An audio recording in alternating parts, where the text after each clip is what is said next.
Bab 81. Ini benar-benar akta rumah kabupaten. Tanya Botak dan Sipit dengan tercengang. Meskipun tidak mengenal tulisan, mereka berdua pernah melihat akta rumah. Bagaimanapun, setiap keluarga memiliki akta rumah seperti ini. Panca, apa yang kamu pamerkan? Bukannya sudah kubilang jangan beritahu siapapun. Tegur Bara dengan murung. Dia tampak kesal karena temannya membocorkan rahasia. Oh. Panca buru-buru menyimpan akta rumah itu, lalu berkata, akta ini palsu. Aku dapat dari jalanan. Kami masih miskin. Tadi itu cuma bercanda. Lanjutkan kerjaan kalian. Kami pamit dulu. Keduanya pun langsung pergi tanpa mengatakan apapun lagi. Panca, Bara, kita berasal dari kampung yang sama dan hidup saling bergantungan. Kalau ada rezeki, berbagilah dengan kami. Lagi pula, kita ini pernah merampok bersama. Botak dan Sipit merasa ada yang ditutupi kedua orang ini. Jadi, mereka berlari untuk menyusul keduanya. Bekerja apanya? Uang yang bisa mereka dapatkan dari pekerjaan ini tidak banyak. Baiklah, karena kita pernah merampok bersama, aku akan memberitahu kalian. Aku bukan dapat rezeki nomplok, tapi bertemu orang baik, jelas Bara. Mana mungkin, mana ada orang sebaik itu di dunia ini. Orang ini sudah dirampok, tapi masih memberimu uang dan menerimamu sebagai bawahan. Dia bahkan mengatakan perampok adalah pahlawan. Aku nggak percaya, timpal Botak. Ikut aku kalau nggak percaya. Tapi, kami sudah beritahu Tuan Muda Wira tentang kondisi di pegunungan. Kalau kalian nggak bisa menunjukkan kesetiaan kalian, jangan harap bisa dapat rumah seperti kami. Kata Bara. Ya, kami ngerti. Omong-omong, kenapa kalian menjadi begitu putih? Tanya Panca. Kamu tahu sabun, kan? Balas Sipit. 2 hari kemudian, di Gunung Harimau Hitam. Jamal yang merupakan ketua ketiga turun gunung. Dia memotong batu dengan kapaknya hingga hancur berkeping-keping. Setelah menghela napas, Jamal berkata dengan geram, Botak dan Sipit benar-benar brengsek.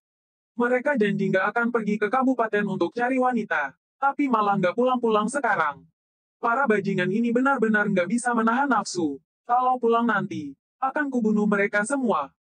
Ketua Jamal, jangan marah. Masih ada kami yang setia padamu.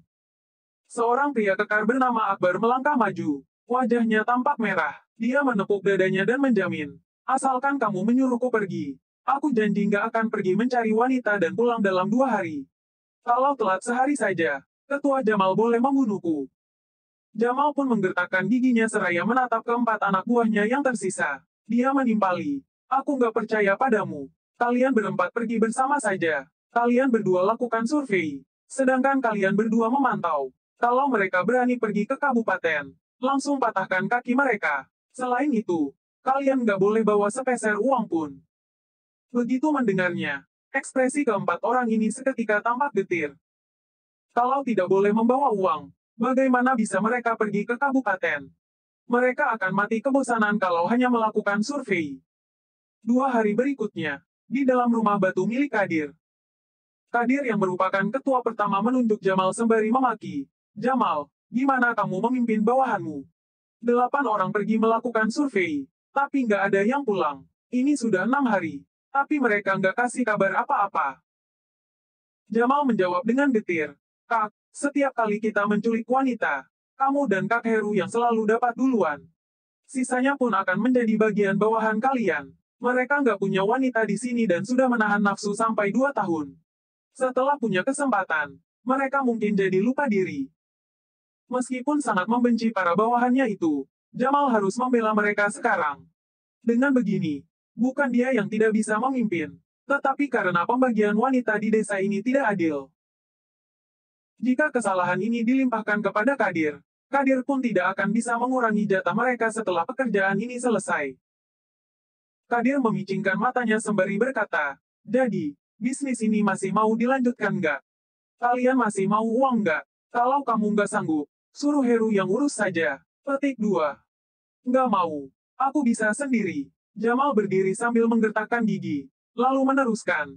Kak, kamu tenang saja. Aku akan turun tangan sendiri. Aku akan membawa bawahanku, lalu bertindak setelah memahami situasinya. Kamu mau pergi? Kadir tertegun sejenak mendengarnya. Kemudian, dia menggeleng sembari berkata, lihatlah janggutmu itu. Banyak orang di Kabupaten Uswal yang mengenalmu. Kamu akan langsung ketahuan kalau pergi ke desa. Aku akan mencukurnya, teriak Jamal sambil mengambil kapak.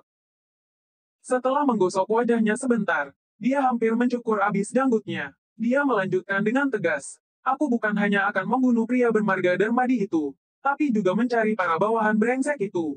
Aku akan bawa mereka pulang dan beri mereka pelajaran. Kadir menggeleng seraya menghela napas, lalu menyahut, bunuh saja pria bermarga Darmadi itu. Kamu nggak usah pergi ke rumah bordil, takutnya nggak mau pulang lagi nanti. Wanita-wanita di sana, Hais,